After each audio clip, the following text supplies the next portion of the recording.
I at times have a little bit of a struggle when people reference burnout, because I choose to believe, Romans says that God has deposited his spirit in us, that jealously longs for and cries out continually back to the Father, Abba, Father. So we have his spirit in us that is at all times desiring contact or the experience, the union that they enjoy and share, the sweet fellowship one with another, the harmony of the relationship of, the Godhead, the Father, the Son, the Spirit. So we have the Spirit in us that's constantly yearning for the Father. And so when people tell me that they're burned out, specifically in their walk with the Lord, what I think of and what I hear is, you're telling me that God has gotten tired of himself. But what I think they're really saying is, at times, I don't think our lives are simple enough. Now, simplicity doesn't have anything to do with activity, unless activity is pulling us out of simplicity. Because simplicity, again, is anchored in rest. It's anchored in rest. Through rest, we can be honest. I don't think that we can be honest until we're at rest. Because until we're at rest, we're being motivated and animated by other things. There are other things in our life that are pulling us. There are other things in our life that are dragging us, and at times are then filling our lives with activity for the sake of believing that we can fill those gaps that are not at rest if we just do the right things, or if we just do enough, or if we just acquire the right results. And this is a vicious cycle. It's a vicious cycle. Because anything that's not founded in rest will eventually lead to burnout. Because there is only so much that we are able to give of ourselves before we exhaust our own ability to sustain certain things. I think burnout is extremely possible to those who are not anchored in rest. And rest being a security and a confidence in the experience I have in Jesus. Meaning I've really found him, and I know that he's really found me. I know that I'm loved, and I know, that I'm secure in who I am, and that it's not necessarily defined by all of the things that I do. Right? I'm not busying my life trying to prove points to myself or other people.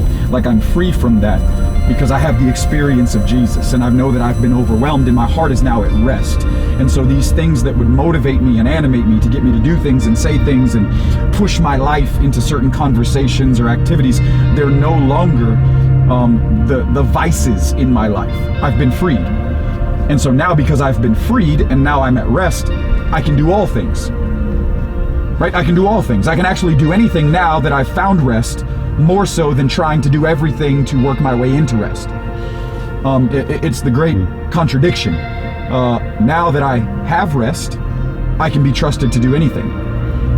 But when I just want to go out and do everything, trying to find rest, I end up exhausting myself, and I end up in these places of burnout, so to speak.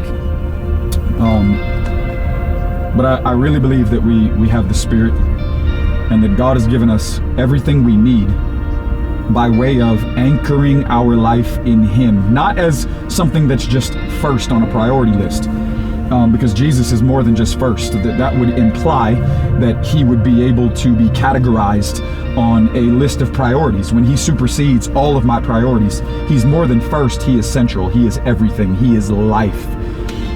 He fills all, and He is all, because He's everything. And so He's more than first. He's central.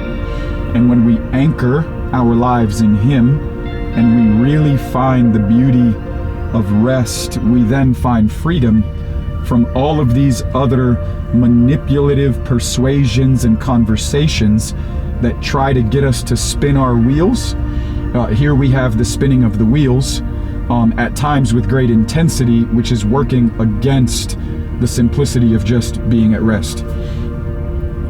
So we spin our wheels because we're not at rest, and we spin our wheels because we've been persuaded that all of these other things are the ways we work ourselves into rest. And if we just do and do and do and do, and it's all a lie.